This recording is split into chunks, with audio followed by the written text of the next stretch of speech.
일입니다. 여러분, 한 주일 동안 각자의 삶의 터전에서 얼마나 수고가 많으셨습니까?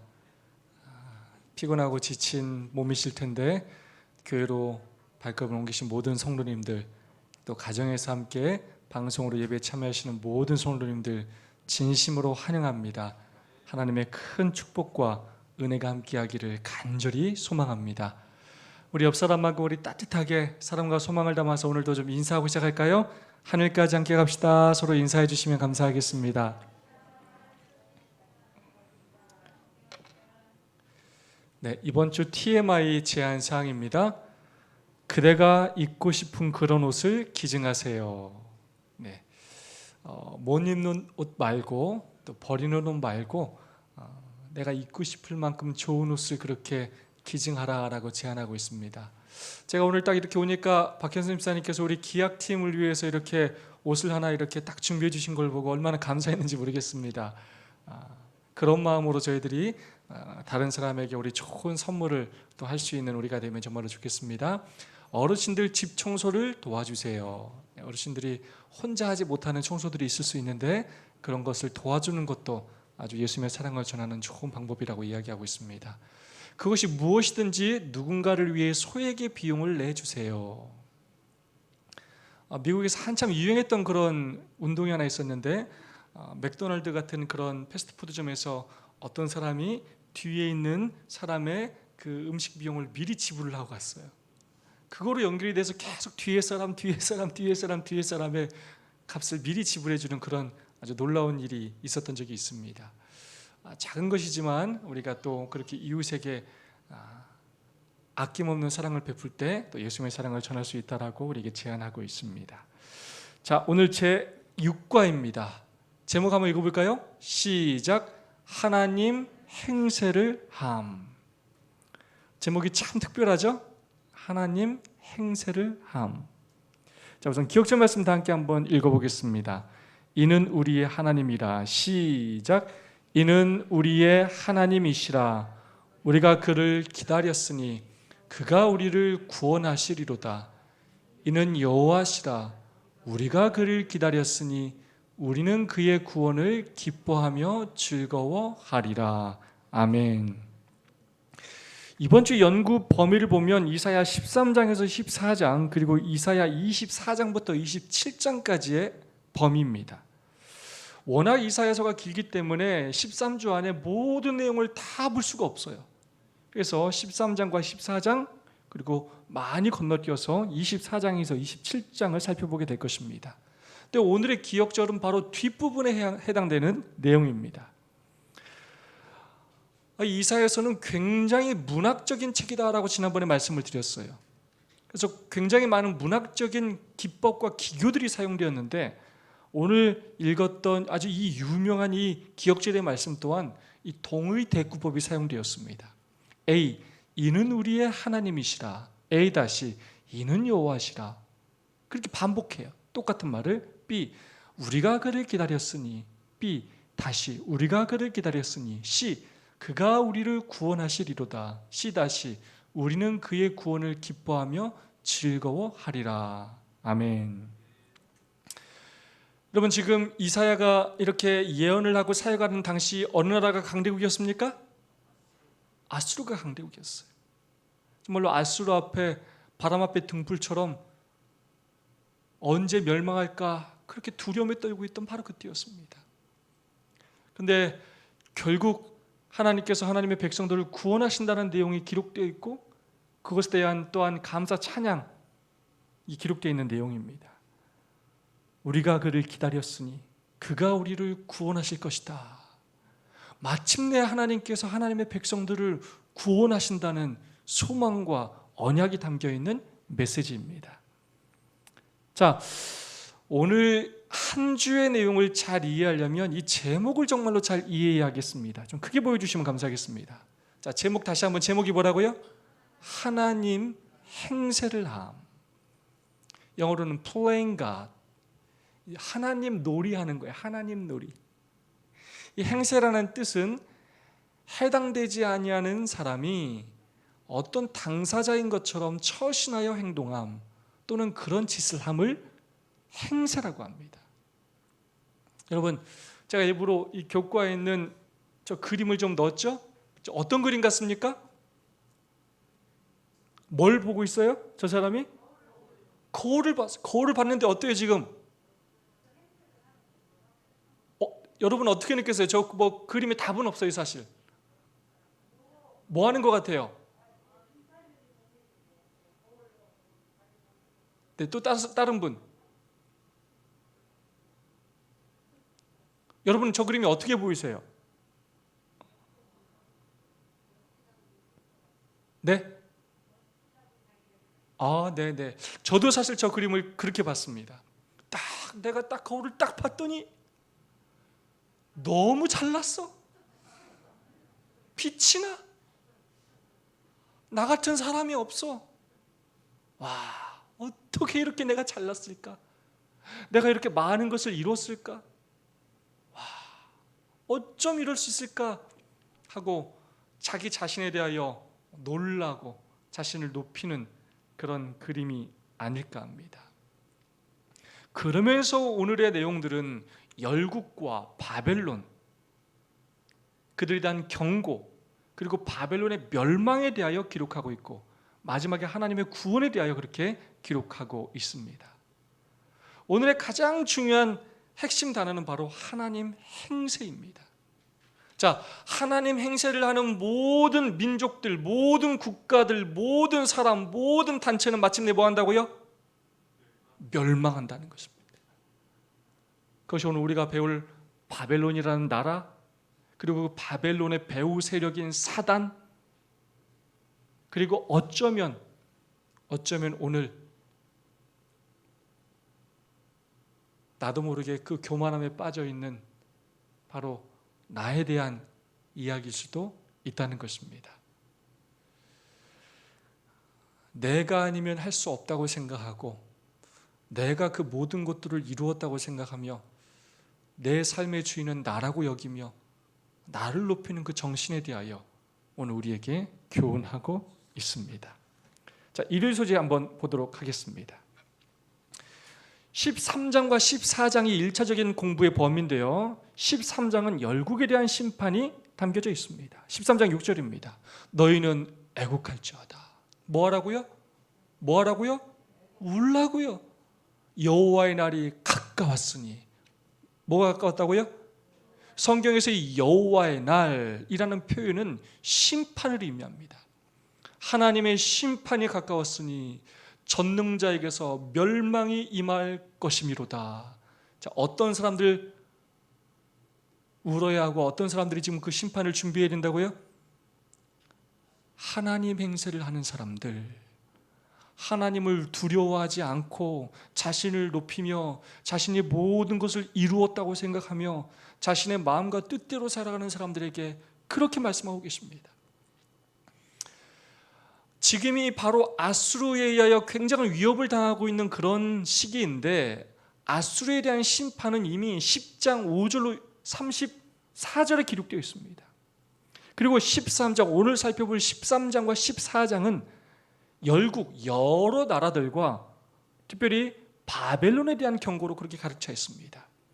열국에 대한 경고가 13장부터 23장까지 기록되어 있고 특별히 앞에 부분을 떼어서 살펴본다면 오늘 우리가 배우는 13장과 14장은 특별히 바벨론에 대한 경고가 기록되어 있습니다.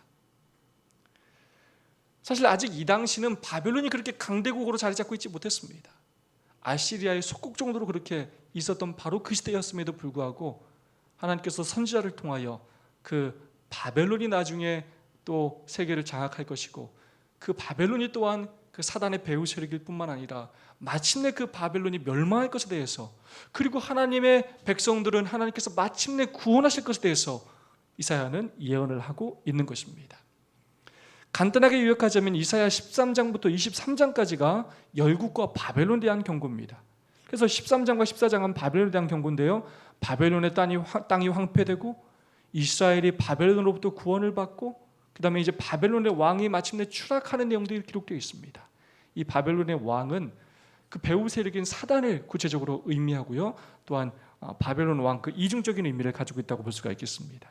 그 다음에 아수르, 블레셋, 모압, 다메섹, 구스, 애굽, 바벨론, 두마, 아라비와 유다와 예루살렘, 두로에 대한 경고, 각 나라들에 대한 경고로 그렇게 가득 차 있습니다. 근데 그들이 하는 모든 행위의 핵심이 뭐라고요? 그들이 누구 행세를 한다고요? 하나님 행세를 한다는 거예요. 그들을 왕으로 세우신 것도 하나님이요, 그 국가를 이루시게 한 것도 하나님인데, 그들이 자기가 하나님인 줄 알고, 자기들이 이룬 줄 알고, 자기들의 능력으로 그것을 이루었다고 생각하며 자신들의 뜻대로 행할 때 하나님의 은혜와 자비를 거절하고 그 권고를 무시했을 때 그들이 마침내 멸망을 당할 수밖에 없다는 것이 그렇게 경고되어 있습니다. 아까도 살펴봤지만 지금은 바벨론이 아니라 아수르가 강대국으로서 그렇게 그 지역을 지배할 당시였습니다. 그런데 하나님께서는 바벨론에 대한 경고를 이사야 13장과 14장에 하고 계셔요. 그러면서 뭐라고 하냐? 너희는 애곡할지어다.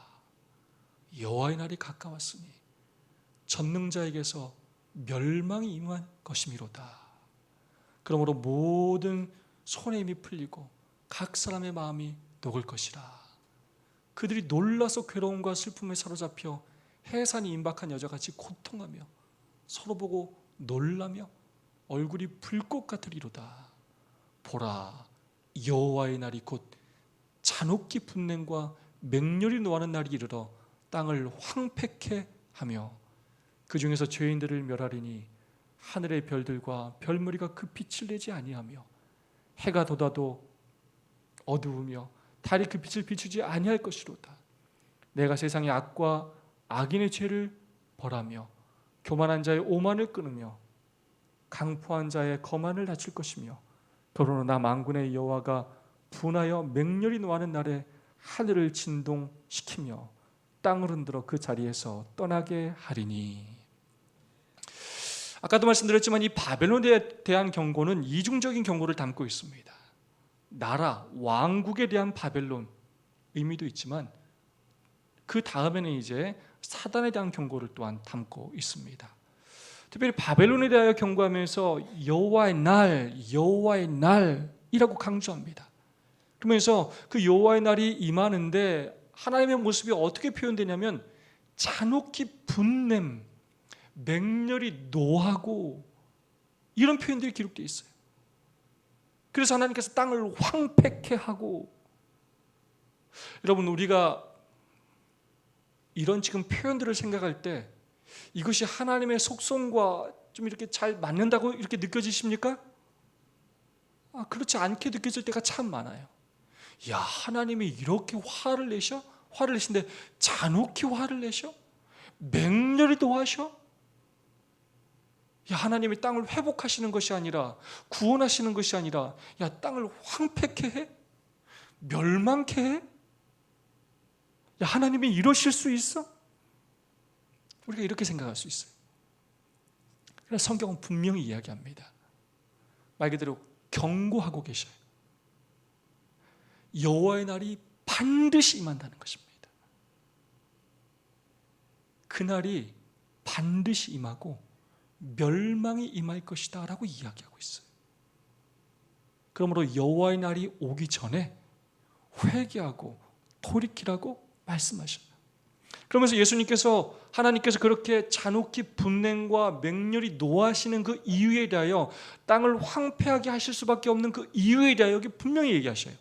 세상의 악과 악인의 죄를 벌하며 교만한 자의 오만을 끊으며 강포한 자의 거만을 낮출 것이며, 다르게 말하면 악인의 죄악이 다 잔에 차고 넘쳐서 더 이상 하나님의 은혜를 받아들이지 않고 거절함으로 그들이 심판받을 수밖에 없는 지경에 이르게 되었다는 것입니다.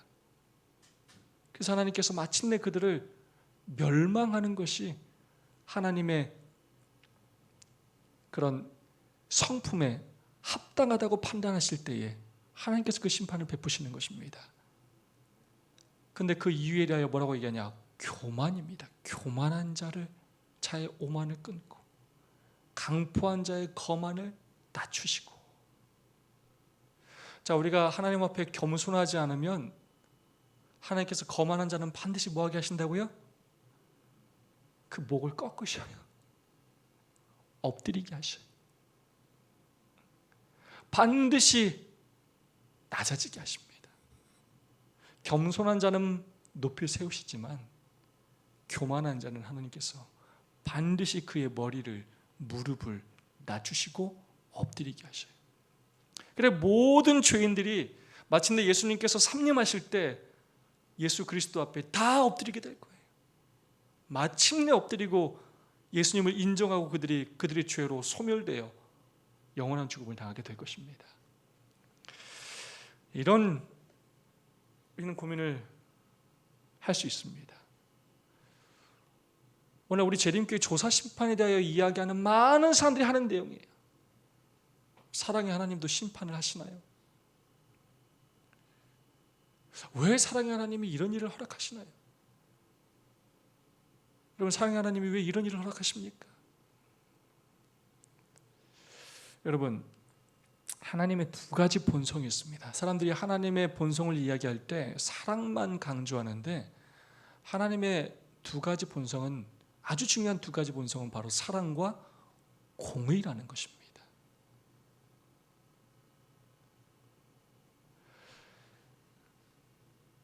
하나님이 죄를 얼마나 미워하시는지를 알아야 돼요.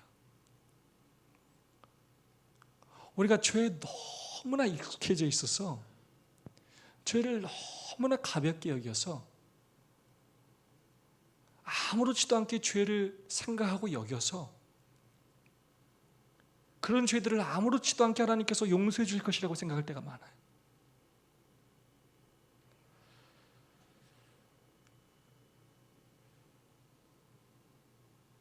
팀켈러 목사님이 이런 얘기를 했어요. 죄는 언제나 양심을 무감각하게 하고 사람을 자기 방어와 합리화의 감옥에 가두며 안에서부터 사람을 삼킨다.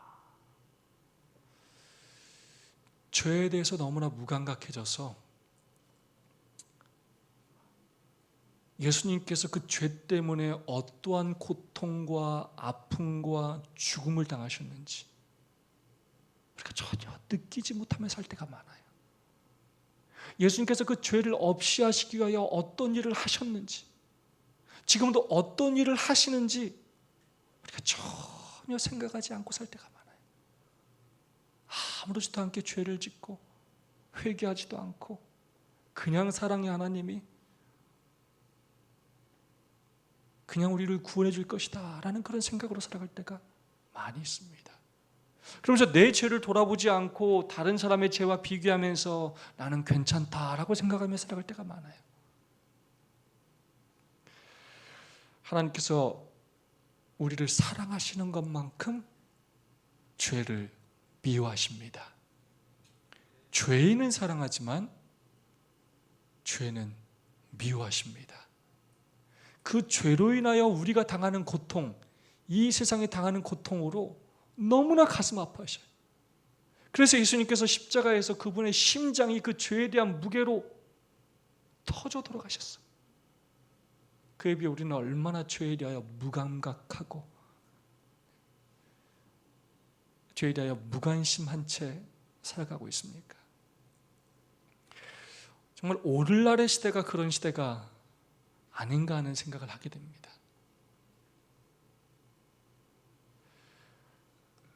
나는 부유하여 부족한 것이 없다라고 생각하는 시대예요. 죄에 대하여 무감각한 우리의 모습을 다시 한번 돌아보고 오늘 바벨론에게 하신 이 경고의 말씀이 혹시 나에게 하시는 그 경고의 말씀은 아닌지 우리를 살피는 그런 시간이 되기를 간절히 소망합니다. 여러 번 이 사진을 보여드리는데 매주 배우는 교훈에 해당되는 말씀이에요. 은혜의 한계선을 넘지 말아야 합니다. 선을 밟지 말아야 돼요. 여러분, 죄도 그렇고 선도 그래요. 이번에 줌으로 수요일에 소그룹별로 기도회 한번 해보셨죠? 한번 해보니까, 안 해보신 분들은 처음에는 어려웠지만 한번 해보니까 어때요? 또 할만하다라는 생각이 들어요. 여러분, 좋은 일도 처음 한 번 해보는 게 어렵지, 한 번 남을 도와서 그 봉사의 기쁨을 맛보고 나면 다음부터는 그 일이 굉장히 쉬워져요. 은혜를 받는 일도 그래요. 근데 뭣도 그러냐면 죄를 짓는 일도 그래요. 한 번 죄 짓는 게 어렵지, 그 선을 한 번 넘어가 보면 이제 그 선을 조금씩 더 넘어가는 건 일도 아니에요. 사단이 뭐라고 하냐면, 야, 너 한 번 했잖아, 괜찮아, 너 이미 배렸어. 야, 너 시키면 다 지키냐? 너 다 못 지켜. 너 어차피 너 이미 배렸어. 또 해도 돼. 나중에 한꺼번에 회개해. 끊임없이 여러분에게 그렇게 얘기해. 야, 지금 용서하나 더 많이 짓고 용서하나 아무 상관없어. 하나님은 다 용서해 주셔. 죽기 전에.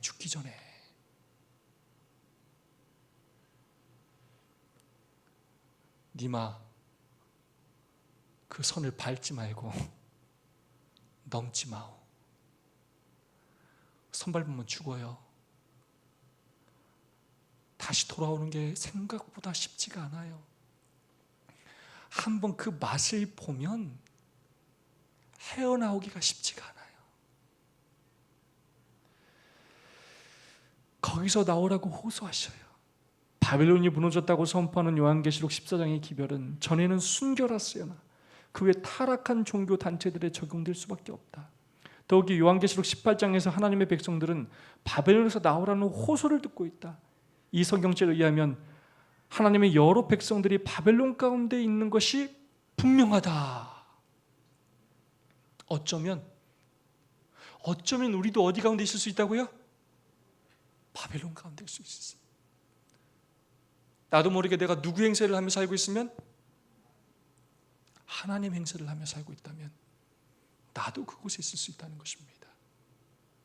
그러므로 이 바벨론에서 나오라는 이 호소는 그냥 일요일 교인들, 천주 교인들에게만 하시는 말씀이 아닙니다. 여전히 교만하여 뜨뜻 미지근한 가운데 대속죄일에 살아가면서도 죄를 회개하지 않으며 여전히 세상의 쾌락과 욕심에 가득 찬 삶을 살아가는 우리들에게 하시는 경고의 기별일 수 있음을 오늘 우리가 깨닫게 되기를 간절히 소망합니다. 월요일입니다. 큰 성 바벨론 읽어보겠습니다. 열국의 영광이여, 시작.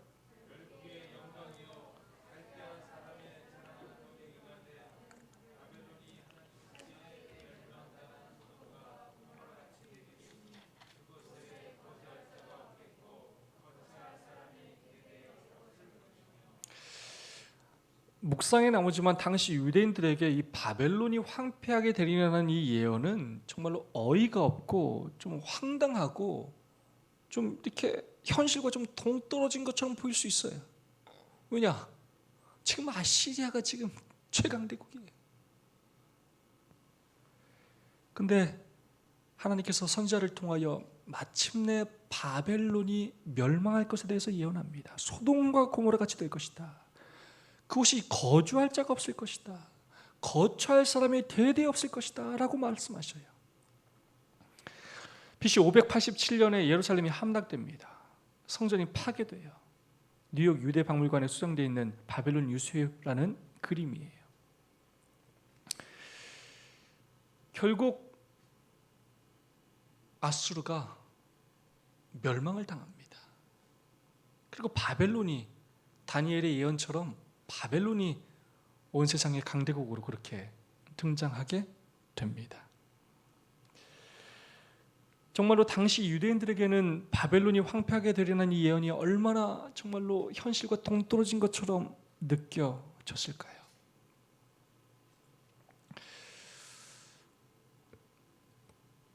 유대인들은 실제로 아수르가 멸망하고 바벨론에 의하여 멸망하고 바벨론에 의하여 자기들이 포로로 잡혀가고 그걸 경험하면서 하나님의 선지자를 통한 그 예언이 맞다는 것을 깨닫게 되었을 것입니다.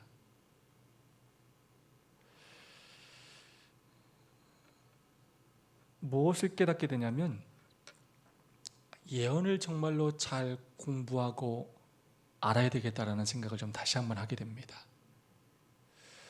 하나님께서 우리에게 앞으로 될 일들을 예언을 통하여 많은 정보를 주시고 교훈을 주시고 준비케 하셨는데 그것들을 우리가 주의 깊게 살피고 준비하지 않으면 막상 그 일을 닥쳤을 때 우리는 구원의 기쁨보다는 우리는 좌절하고 절망하고 고통과 슬픔 가운데 멸망을 당할 수도 있기 때문입니다. 그러므로 하나님께서 마지막 때에 관한 수많은 징조들을 통하여 우리에게 교훈을 주시고 우리를 준비시키려 할 바로 이때 우리가 다시 한번 일어나 머리를 들고 깨어 재림을 준비할 수 있는 우리 모두가 되기를 간절히 소망합니다. 그러면서 한 가지 배우는 교훈은 무엇이냐면 하나님은 하나님의 백성을 건드리는 악인들을 절대로 가만히 두시지 않는다는 것입니다.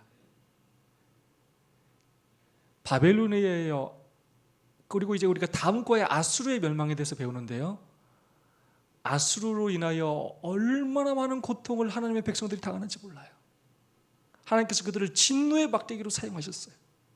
그러나 하나님께서 당신의 택한 백성들을 마침내 구원해 주시고 그들을 철저하게 심판하신다는 것이 성경의 예언이요 역사입니다.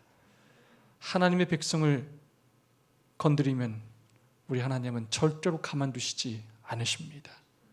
회개하지 않으면 반드시 멸망을 당하고 마는 것입니다. 그러므로 우리가 이 세상에 무슨 빽이 있겠습니까? 우리가 의지할 곳이 어디 있겠습니까? 오직 우리가 하나님을 의지하며 우리의 피난처요 반석으로 여기며 하나님을 의지하는 그 기쁨과 소망 가운데 담대하게 두려움 없이 살아가는 우리 모두가 되었으면 좋겠습니다. 하나님이 세상을 주관하고 계신다는 증거. 참 다시 한번 오늘 제목하고 연결해서 생각하자면 자, 하나님 행세를 하는 건 뭐예요? 이 세상이 누구 중심으로 돌아가는 거예요? 내 중심으로 돌아갑니다. 내 마음대로 하는 거예요. 내 마음대로. 내 마음대로 안 되면 화내고 그걸 내 마음대로 하려고 악을 쓰고 다투고 그게 하나님 행세하는 거예요. 하나님의 뜻이 있고 하나님의 방법이 있고 하나님의 때가 있음을 인정하고 하나님께서 부르시고 사용하시는 대로 그렇게 살아야 하는데 그렇게 살지 못하고 그것을 거절하고 반항하는 것을 의미합니다.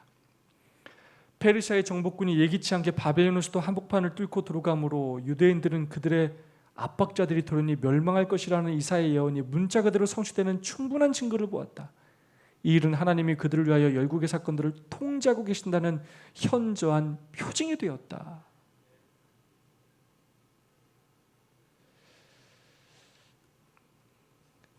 바벨론이 멸망하는 것을 우리는 역사적으로 알고 있고 마지막 시대의 바벨론 또한 멸망할 것을 성경은 예언하고 있습니다. 그 일 또한 분명히 속히 이르러 올 것입니다. 하나님께서 세상 역사를 주관하신다는 그 믿음 아래서 하나님을 의지하며 하나님의 뜻대로 살기를 간절히 소망합니다. 유다를 멸망시키고 그 백성을 억압하며 큰 고통을 가했던 바벨론은 하나님의 심판의 도구에 멸망했으며 하나님의 백성에게는 해방이 임했다. 자, 화요소지입니다. 산 왕의 몰락, 이사야 14장입니다. 자, 굉장히 유명한 말씀이죠. 사탄에 대하여 이야기하는 말씀으로 우리가 익히 잘 알고 있는 내용입니다. 읽어보겠습니다. 너 아침에 시작. 너 아침의 아들 계명성이여 어찌 그리 하늘에서 떨어졌으며 너 열국을 엎은 자여 어찌 그리 땅에 찍혔는고. 여러분 아까 뭐하고 좀 똑같아요? 기역절에 무슨 법하고 똑같아요? 동의대국법하고 약간 더 비슷하게 그렇게 쓰였어요. 반복해서 그렇게 표현합니다. 또 그렇게 어찌 그리 하늘에서 떨어졌니? 너 열국을 네가 막 뒤엎었잖아. 너 굉장히 밝은 별이었잖아. 이 계명성이라는 말은 금성이고 새벽별을 의미한다. 새벽에 가장 밝은 별이라는 뜻이에요. 너 그렇게 밝은 별이었잖아. 근데 너 어떻게 그렇게 땅에 떨어졌니? 네가 열국을 뒤엎을 정도로 그렇게 능력 있는 사람이었잖아. 근데 너 어떻게 그렇게 땅에 찍혔니? 자, 바로 바벨론 왕, 특별히 루시퍼의 추락에 대하여 이사야 14장은 기록하고 있습니다. 그런데 이 9절부터 11절은 그것을 아주 시적으로 표현했어요.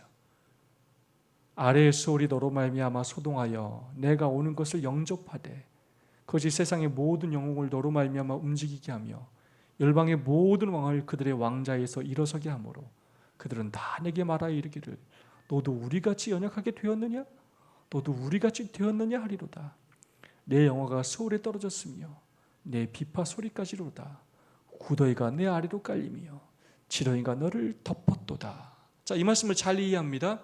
이거는 아까 말씀드렸던 것처럼 그 시적인 표현이에요. 마치 조롱하는 표현이에요. 비유적인 조롱이에요. 사단한테, 바벨론 왕한테, 야, 너 어쩌다가 네가 이렇게 지옥에 왔니? 너 어떻게 이렇게 네 위에 좀 구더기가 있고 지렁이가 너를 덮냐? 야, 네가 어떻게 우리처럼 됐느냐? 하면 이렇게 조롱하는 내용들이에요. 그래서 수월이 등장하는데, 그래서 마치 지옥이 존재하고 지옥에서 마치 그런 일이 있을 것처럼 생각하면 안 된다는 것입니다. 그것은 비유적인 조롱, 시적인 표현이라는 것입니다. 그렇게 하나님 곁에서 그 놀라운 축복을 누리던 내가 어떻게 이렇게 타락하게 되었고 멸망하게 되었느냐라고 그렇게 이야기하고 있는 것입니다. 그러면서 더욱 구체적으로 하나님 행세를 하는 그 루시퍼에 대해서 아주 자세히 기록합니다. 너 아침의 아들 계명성이여 어찌 그리 하늘에서 떨어졌으며 너 열국을 엎은 자여 어찌 그리 땅에 찍혔는고. 자, 지금부터 중요합니다. 내가 내 마음에 이르기를 내가 하늘에 올라 하나님의 뭇별 위에 내 보좌를 높이리라. 내가 북극 지폐의 산 위에 앉으리라. 가장 높은 구름에 올라가 지극히 높은 이와 같아지리라 하는도다. 계속 누구를 얘기해요? 내가 보좌를 높이고 산 위에 앉고 구름 위에 올라가 지극히 높은 이가 누굽니까? 하나님과 같아질 것이다 라고 얘기합니다. 루시퍼가 사탄이 추락한 이유에 대하여 성경은 분명히 얘기해요. 신기하게도 이 죄라는 영어 단어가 sin인데 그 가운데도 뭐예요? I가 있어요. I. 그다음에 교만, 자만심이라는 프라이드도 가운데 뭐가 있고요? I. 그리고 루시퍼, 사탄을 말하는 이 루시퍼도 가운데 글자가 뭐라고요? I예요. 내 삶의 중심이 내가 될 때, 나를 높일 때, 하나님과 같아지려고 할 때, 하나님 행세를 할 때 결국은 멸망당할 수밖에 없음을 오늘 이사야 선지자를 통해 우리에게 말씀해 주고 계십니다. 특별히 이사야 14장은 에스겔 28장과 굉장히 유사한 내용들을 담고 있습니다. 이사야 14장이 바벨론 왕에 대하여 그렇게 묘사하고 있다면 에스겔 28장 1절로 19절은 두로 왕에 대하여 묘사해요. 근데 거의 똑같습니다. 바벨론 왕, 두로 왕, 빛나는 루시퍼, 지키는 천사 캐룹 크룹. 하나님의 임재의 옹의자였고 하나님을 모시는 수레였는데 그들이 어떤 일을 하느냐? 내 보좌를 높일 것이다. 기름 부음을 받은 자다. 이렇게 교만하고 가장 높은 곳에 올라가 지존자와 같아지리라 라고 이야기하고 하나님의 자리에 올라가 나는 신이라 한다 이렇게 얘기해요. 나를 높이는 교만함을 그렇게 나타냈고요. 마음이 지극히 교만하다라고 기록되어 있습니다. 그래서 결국 하늘에서 땅으로 떨어지게 되었고 하나님의 산에서 쫓겨나게 되었습니다. 그래야 웃음거리가 되었고 구경거리가 될 것이다 라고 그렇게 기록하고 있어요. 둘 다 사탄을 그렇게 의미하는 내용이라고 볼 수가 있겠습니다. 자, 수요일 소주입니다. 하늘의 분, 이사야 13장 14장에 나오는 내용입니다. 가장 높은 구름에 올라가 지극히 높은 이와 같아지리라 하는도다. 여러분, 우리가 지금 바벨론 하는데, 여러분 바벨 하면 가장 먼저 생각나는 게 성경의 사건 중에 뭡니까? 바벨 탑 사건이에요. 바벨 성 사건입니다. 바벨 탑, 우리는 그냥 사람이 살지 않는 탑이라고 생각하지만 그것은 바벨 성이에요. 성. 사람들이 거기서 살 수 있는 그 성을 지은 것입니다. 근데 그 바벨 성을 지은 목적이 뭐예요? 다시는 물로 멸망당하지 않게 하기 위해서 최대한 높아지는 거예요. 높이 올라가는 거예요. 가장 높은 구름에 올라가서, 그래서 누구하고 좀 같아지는 거예요? 지극히 높은 이와 같아지는 거예요. 하나님께서 분명히 다시는 뭘로 멸망하지 않겠다고요? 물로서 멸망하지 않겠다고 말씀하셨음에도 불구하고 이제는 자기들이 하나님 행세를 하면서 하나님의 구원 없이 자신들의 노력으로 자신들의 구원을 이루겠다고 하나님을 거절한 것입니다. 지금 하늘의 문, 자, 두 개의 문이 등장합니다. 성경에는 첫 번째 하늘의 문이 등장해요. 그것은 바로 야곱이 경험했던 베델이 바로 하나님의 집이고, 그 하나님의 집이 바로 하늘의 문입니다. 이 문의 특징은 뭐냐면 아래에서 위로 올라간 것이 아니라 하나님께서 위에서 아래로 내려오셨어요. 그래서 하나님께서 당신의 겸손을 나타내셨어요. 그러므로 이것은 하나님의 은혜를 강조하는 그러한 문입니다. 반대로 이 신들의 문, 이 바벨론이라는 말은 바벨로니아어로 바빌리라는 말인데 그 뜻이 신들의 문이라는 뜻이에요. 그래서 이 신들의 문은 어떻게 가야 되냐면 아래에서 위로 이렇게 올라가야 하는 문이에요. 바벨탑처럼. 그래서 내가 높아지리라, 내가 더욱더 나를 높이리라 하는 정신에서 생기는 문입니다. 그리고 그것은 하나님의 은혜가 아니라 자신의 행위로서, 자신을 높임으로써 그렇게 이룰 수 있는, 들어갈 수 있는 문입니다. 결국 우리는 이 두 가지 문 중에 한 가지 문으로 들어가게 될 것이고, 우리의 구원과 우리의 멸망을 우리 스스로 결정하게 될 것입니다. 좁은 문으로 들어갈 것인가, 넓은 문으로 들어갈 것인가. 결국 성경은 두 도시의 싸움입니다. 한 도시는 바벨론이라면 한 도시는 예루살렘이에요. 하나님의 은혜로 우리가 구원받느냐, 우리의 선한 행위로 구원받느냐의 싸움입니다.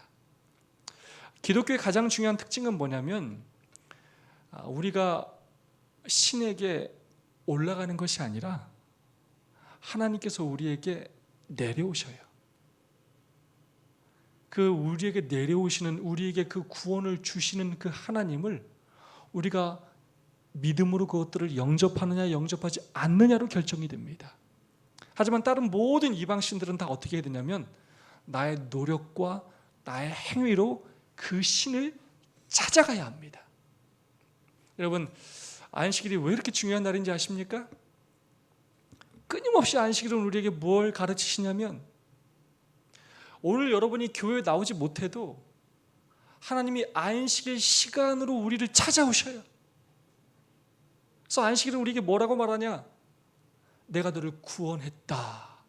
안식 하나님이 우리한테 뭐 주겠다는 거지? 뭘 주겠다고요? 구원 주고 또 뭐 주겠다고요? 쉼을 주고 안식을 주고 두려움을 사라지게 하고 우리의 질병을 치료해 주고 우리에게 축복을 주시겠다고 약속하시는 날입니다. 우리는 죄가 많아가지고 우리는 여전히 일에 치여서 하나님 앞에 나아가지도 못해요. 그런데 하나님께서 우리를 뭐 하신다고? 이 안식일에 찾아오셔요. 하늘에서 내려오셔요. 우리를 만나 주시기 위해서 오셔요. 오셔서 우리를 당신의 의로운 옷으로 이렇게 입혀주셔요. 너를 의롭다 칭해주셔요. 네가 내 자녀다라고 그렇게 인정해 주시는 날이 바로 안식일입니다. 그래서 우리가 그 은혜를 경험할 때, 야, 이게 내 행위로가 아니라 이게 하나님의 은혜구나, 이걸 경험할 때 우리가 이제 뭘 경험한 거냐면 성화를 경험하게 돼요. 거룩해져요. 우리가 내가 막 애써서 안식일을 지키려고 노력하지만 사실은 그거보다 하나님이 우리를 더 찾아오셔요. 내가 찾아오지 못하는 날도 하나님은 우리를 찾아오셔요. 우리 죽는 그 순간까지 하나님께서 우리를 찾아오셔요. 그러므로 우리가 더 겸손히 하나님의 은혜를 간구하며 하나님의 축복에 감사하며 살게 되기를 간절히 소망합니다. 목요일 시온의 최후의 승리. 자, 마지막 24장부터 27장은 마침내 하나님의 백성들이 하나님께서 승리하시는 내용들이 기록되어 있어요. 그날에 말하기를 이는 여호와시다. 우리가 그를 기다렸으니 우리는 그의 구원을 기뻐하며 즐거워하리라. 아멘. 여러분, 제가 뭐에 색칠했습니까? 뭐에 좀 색칠했어요? 기다렸으니. 여러분, 당장 현실로 볼 때 하나님 믿는 백성이 승리한 것처럼 안 보일 수 있어요. 요즘 기독교가 얼마나 많은 욕을 먹습니까? 여러분, 교회 간다고 하면 여러분 눈치 보고 이상하게 생각하는 사람 많을 수 있어요. 특별히 앞으로 우리 재림교회가 남은 교회로서 얼마나 많은 핍박과 어려움을 당할지 우리는 알고 있어요. 이 세상의 아수르와 애국과 바벨론으로부터 우리가 얼마나 많은 고통을 당해야 할지 우리는 알고 있습니다. 그래서 성도들의 인내가 여기 있나니 라고 말씀하고 있어요. 그럼에도 불구하고 우리는 하나님의 계명과 예수 믿음을 지켜야 한다고 말씀하고 있어요. 그러므로 우리는 그 구원의 날을 뭐 해야 한다고요? 기다려야 돼요. 당장 오지 않는다고 포기하지 말고 그날이 반드시 올 것을 우리가 확신하고 기다려야 합니다. 그 구원이 당장이 아니지만 이미 오늘 나에게 이루었다고 확신하면서 그렇게 기쁨으로 즐거워하며 기다릴 수 있어야 합니다. 다시 또 얘기하자면 그걸 또 경험하는 날이 안식일이에요. 안식일은 결국 우리가 재림을 리허설하는 날입니다. 재림을 경험하는 날이에요. 그런데 재림은 결국 구원을 상징합니다. 그래서 똑같이 우리가 환난과 핍박 가운데 정말로 믿음 생활하기 어려운 이 시기에 살아가요. 그럼에도 불구하고 우리가 이 안식일에 그 하나님의 은혜에 감사하며 이 쉼을 경험하면서 그 즐거움과 기쁨을 경험할 수 있기를 간절히 소망합니다. 그러면서 여호와의 날, 마침내 여호와의 날이 마침내 임할 것에 대해서 그렇게 이야기하고 있습니다. 우리가 보통 묵시책이라고 하면, 예언서라고 하면 뭐뭐 알고 있죠? 구약의 다니엘서와 신약의 요한계시록. 자, 그 외에도 묵시문학, 성경의 주요한 묵시문학이 있습니다. 이건 좀 오늘 알고 가면 좋을 것 같아요. 자, 이사야 24장부터 27장을 작은 묵시라고 그래요. 작은 묵시. 네. 그 다음에 예언입니다. 아주 중요한 예언들이에요. 그 다음에 에스겔 38장과 39장이 또한 묵시문학이에요. 다니엘서도 사실 1장부터 6장까지는 역사적인 사건이에요. 물론 2장에 예언적인 부분이 있지만 역사적인 사건들이 주로 기록되어 있습니다. 7장부터 12장을 묵시문학이라고 합니다. 스가랴 12장부터 14장까지를 또 묵시문학이라고 합니다. 그리고 재림의 징조가 담겨있는 마태복음 24장을 묵시문학이라고 합니다. 그리고 요한계시록 전체를 묵시문학이라고 합니다. 이 묵시문학의 특징은 가명이 기록되어 있고요, 하늘의 사자가 기별을 주고 또 해석도 해줍니다. 억압과 핍박 중에 그런 내용들이 지금 담겨 있어요. 악한 현세와 그 다음에 밝은 미래, 마침내 하나님의 백성들이 마침내 승리할 것에 대한 그런 예언들이 담겨 있습니다. 그리고 이 악한 시대이기 때문에 하나님의 개입이 필요함이 그런 내용들이 담겨져 있습니다. 상징들을 통해서 예언이 되어 있고요. 그 다음에 하나님께서 이 역사를, 세상 역사를 주관하시는 것들이 기록되어 있어요. 하나님에 의해서 이 모든 계획들이 전개된다고 그렇게 기록되어 있습니다. 현 상황은 전에 또한 예언된 내용들이 성취되는 내용들로 그렇게 기록되어 있습니다. 그래서 결국 24장부터 27장까지는 작은 몫인데 마침내 땅이 황폐화될 것입니다. 바벨론의 땅들이 황폐화될 것이고요, 하나님의 백성들이 마침내 구원을 받을 것이다 라고 기록되어 있습니다. 그것이 아까 우리가 읽었던 기억절의 말씀입니다. 우리가 그를 기다렸으니 그가 우리를 구원하실 것이다 라는 그 구원의 찬양을 마침내 부르게 된다는 것입니다. 그러면서 찬양과 승리의 노래, 하나님에 대한 신뢰의 노래, 여호와의 포도원의 노래, 그리고 마침내 하나님께서 이스라엘 남은 자들을 모으시는 내용으로 그렇게 마치게 됩니다. 바벨론이 멸망당할 때 바벨론은 그 죄의 분량을 다 채웠다. 그의 때가 이르렀고 멸망의 시기가 무르익었다.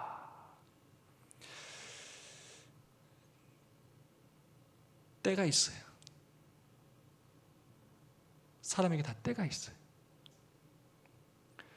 우리가 하루하루를 두려운 마음으로 살아야 하는 이유는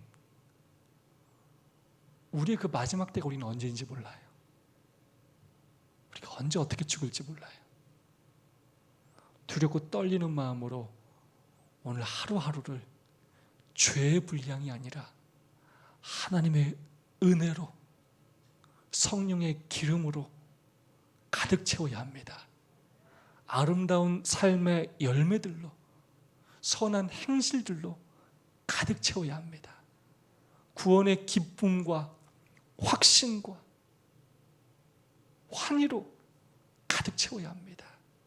그렇게 할 때 우리의 구원의 시기는 무르익게 될 것이고, 우리는 오늘의 구원을 경험할 뿐만 아니라 마침내 그 하나님께서 이루어주시는 그 마지막 구원을 경험하게 될 것입니다.